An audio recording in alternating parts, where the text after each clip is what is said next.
हामीले नेपालमा लोकतन्त्र स्थापनाको लागि गणतन्त्र स्थापनाको लागि नेपाली जनताले इतिहासमा धेरै पटक सङ्घर्ष गरेको हामीलाई अनुभव छ। कार्यपत्रले के भन्छ भन्दाखेरि तपाईँले सुनिहाल्नु हो। यो त अब यो 17 सालको भन्दा 59 सालको भन्दा पनि अब हुने प्रतिगमन चाहिँ धेरै खतरा छ।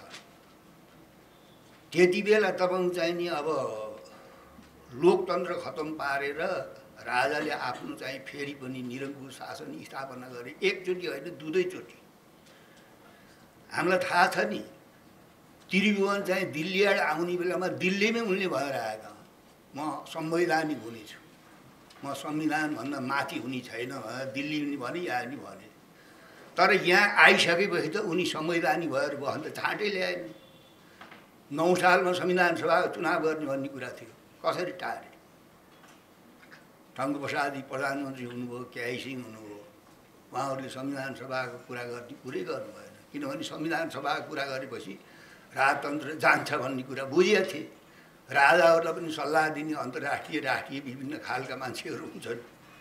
त्यसो हुनाले तपाईँहरूको चाहिँ सुझाव राय सल्लाह सुनेर त्यसअनुसार कार्यक्रम बनाएर हामी अघि बढ्नको लागि आज यो हामीले कार्यक्रम राखेका हो।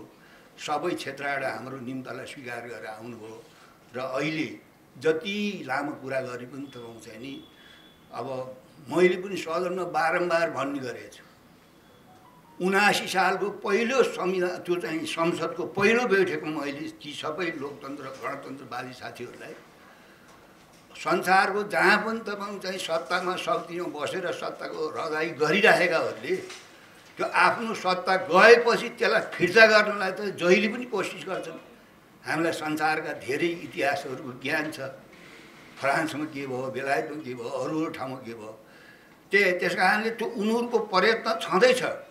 तर लोकतन्त्र र गणतन्त्रको लागि जसले लड्यो, जेल नेल खाए, सबै कुरा जनतासँग बाचा बाँधेर आएका स्वयं लोकतन्त्र पक्षधर गणतन्त्र पक्षधरहरूले नै चाहिँ भ्रष्टाचारमा डुब्ने, जनताको चाहिँ समस्या राष्ट्रको समस्याको व्यवस्था गर्ने र भ्रष्टाचार मात्रै गरिरहने।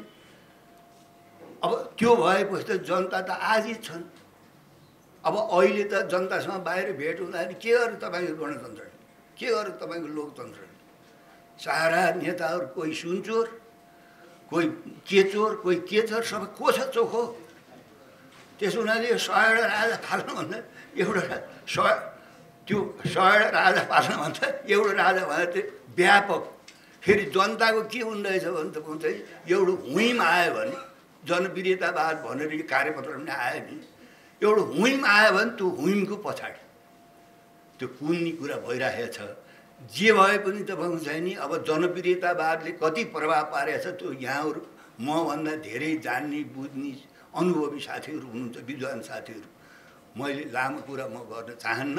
त्यस कारणले यो लोकतन्त्र यो गणतन्त्र चाहिँ गएपछि यसलाई फेरि फिर्ता गर्न प्रतिगमनलाई हराउन चाहिँ ठुलो सङ्कट पर्छ।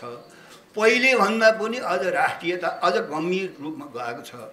त्यस कारणले अब यो अहिलेको यो विकृति विसङ्गति आउन राजनेता मात्रै चाहिँ अब जिम्मेवार छन् भनेर म भन्दिनँ।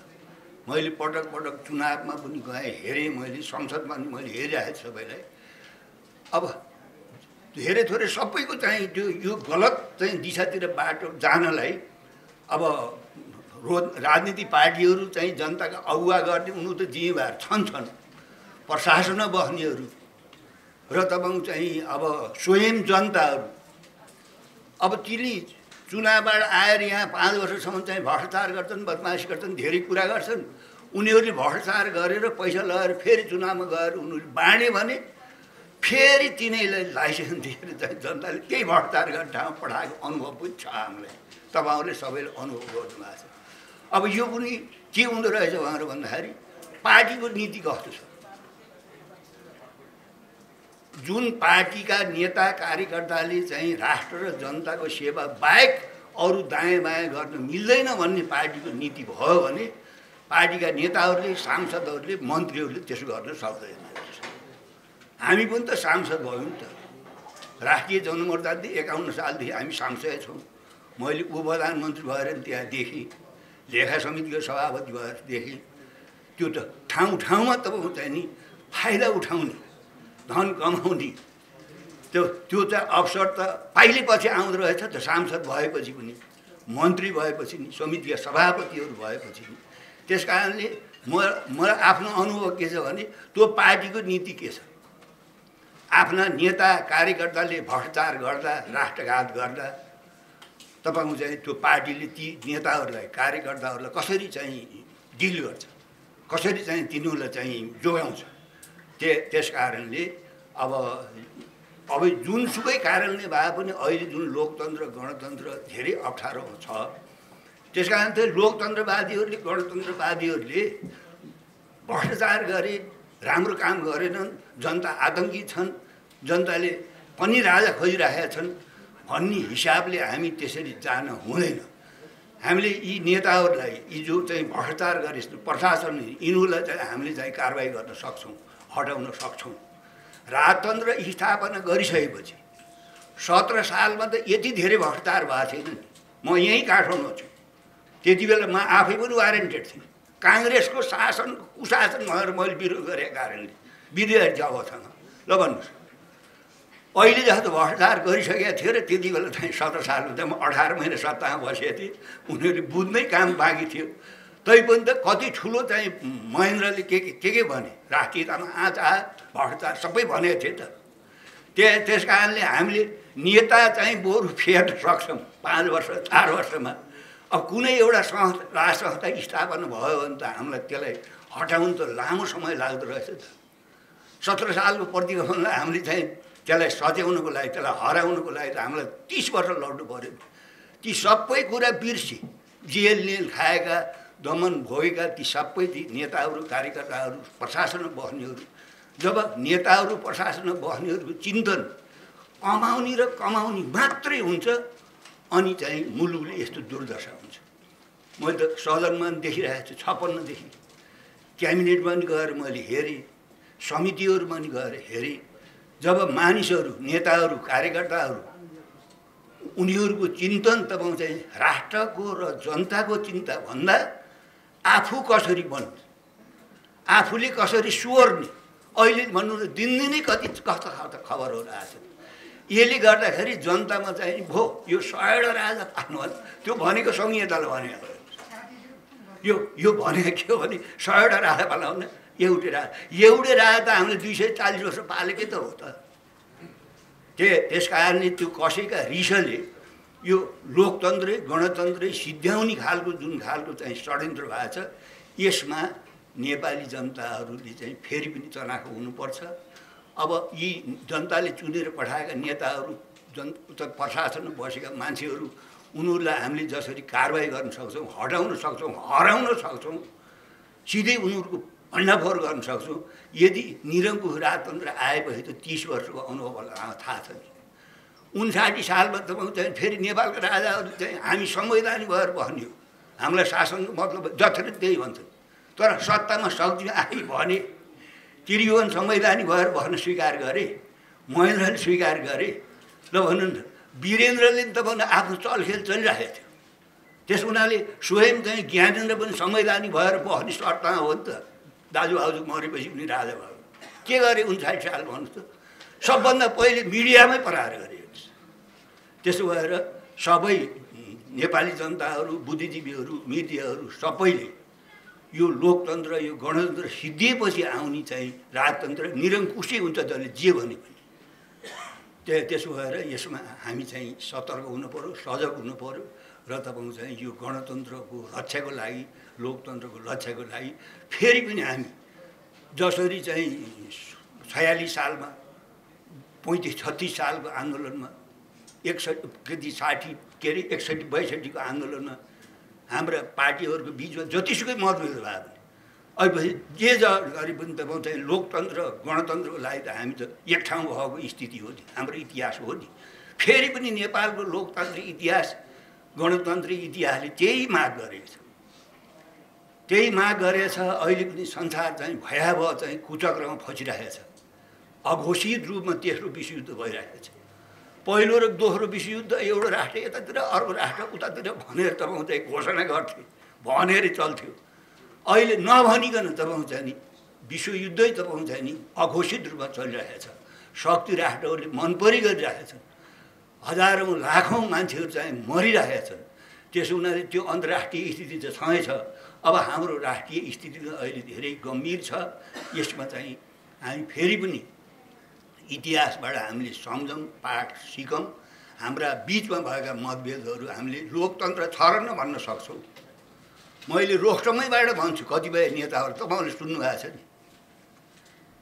अब 47 साल 51 सालदेखि हामी नि संसद छौँ। ल तपाईँहरूको सम्पत्ति जोख्नुहोस्, मेरो सम्पत्ति जोख्नुहोस्, हाम्रो पार्टी नेता कार्यकर्ताहरू सम्पत्ति जोखौँ त। ल त मैले रोक्टमबाट भने तपाईँहरूले सुन्नुहुन्छ नि। मुख लगेर हाँस्छन् साथीहरू। उनीहरू त बदमासी गरेका छन्। घुस नखाइकन, भ्रष्टाचार नगरिकन, सहकारी नठगिकन कसैलाई आरोप लगाउन पाइन्छ? पाइँदैन। त्यसो हुनाले हामीले चाहिँ तपाईँको चाहिँ अब कुशासन भयो, भ्रष्टाचार भयो, बदमासी गरे, त्यो मैले पनि जानेको छु, देखेको छु, सँगै छु। त्यसको रिसले लोकतन्त्रै गए जाओस्, गणतन्त्र गए जाओस्। योभन्दा राम्रो व्यवस्थामा कल्पना गरेर हुन्छ? अहिले चाहिँ कार्यपत्रले भनेन, निरङ्कुश राजतन्त्रको तुलनामा चाहिँ संवैधानिक राजतन्त्र प्रगतिशील हो। 30 वर्षसम्म निरङ्कुश शासन थियो। जब 46 सालमा चाहिँ राजा चाहिँ वैधानिक भएर बस्छु भनेपछि जनताको बिचमा धेरै जागरण आयो। त्यही जागरणको माध्यमबाट हामीले 62-63मा गणतन्त्र ल्याउनै सफल भयो। गणतन्त्र ल्याउँदाखेरि पाएको दुःख, पाएको हन्डर उनीहरूलाई पनि थाहा हुन्छ। त्यस कारणले अब पछि जन्मेकालाई चाहिँ लोकतन्त्र ल्याउँदा, गणतन्त्र ल्याउँदा नेताहरूले कति दुःख पाए, जनताले कति दुःख पाए, शासकहरूले कति मनपरी गरे, त्यो त प्रायः थाहा हुन्न। त्यसो हुनाले अहिलेको नयाँ जेनेरेसन के थाहा छ भन्दाखेरि त म चाहिँ गणतन्त्र ल्याउन, लोकतन्त्र ल्याउन चाहिँ पुरानो पिँढीले अहिले जतिसुकै बदमासी गरे पनि त्यो पुरानो पिँढीले चाहिँ त्यो गरेको त्यो सबै धेरैले बिर्से। त्यस कारणले फेरि पनि मैले यहाँहरूलाई अनुरोध गर्छु, हामी फेरि पनि जसरी चाहिँ निरङ्कुश पञ्चायती व्यवस्था फाल्दाखेरि एक ढिक्का भयो सबै राजनीतिक पार्टीहरू, एउटा निश्चित उद्देश्यमा तपाईँ चाहिँ हामी चाहिँ कार्यगत एकता सहकारी गरेपछि एक अर्कामा विरोध गर्न नपाइने, भण्डाफोर गर्न पाइने, त्यसमा सङ्घर्ष गर्न पाइने होइन नि। यत्रो सङ्कट परेको बेला त हाम्रा बिचका मतभेद, सैद्धान्तिक मतभेद, राजनीतिक मतभेदलाई चाहिँ चलाउँदै गणतन्त्र रक्षा गर्नु पऱ्यो, लोकतन्त्र बचाउनु पऱ्यो। त्यस कारणले अरू सत्ताधारी पार्टीहरूले के गर्ती गर्छन्, कमजोरी गर्छन्, एकता गरे हुनाले हामीले चाहिँ आलोचना गर्न, विरोध गर्न हुन्न भन्ने त छैन। हामीले त बानी पारिसकेका छौँ। ओलीजीले दुईचोटि चाहिँ संसद भत्काउँदाखेरि हामी त्यो कार्यगत एकता भयो त, गठबन्धन भयो त। त्यो गठबन्धनलाई नबुझेर धेरै मान्छेहरूले हामीलाई खिचितिउरी गरे। वास्तवमा त्यो गठबन्धन जायज थियो। तपाईँहरूलाई त थाहा छ, आफ्नो पार्टीका मान्छेहरूलाई संसदबाट हटाएर 3 जनालाई सांसद बनाइदिन्छु भनेर आएको थियो प्रस्ताव। 3टै मन्त्री बनाइदिन्छु हामीले गण्डकी प्रधान भनेर आएको प्रस्ताव। राष्ट्रिय जनमतले त मारेन नि। मन्त्री हुने कुरा ठुलो हुन्छ। त्यसो भएको हुनाले यो मैले आफ्नो तारिफ गरेको भन्दा पनि तपाईँ चाहिँ यो हाम्रो इतिहासको अनुभव हो। त्यस कारणले अब यो गणतन्त्रलाई जोगाउने कुरामा हामी सबै एक ढिकाउँ। आजको यो आयोजनमा साथीहरू सबै आएर हामीलाई धेरै हौसला दिनुभयो, धेरै खुसी लागेको छ। यति भन्दै यहाँहरूलाई फेरि पनि म स्वागत गर्छु। धन्यवाद।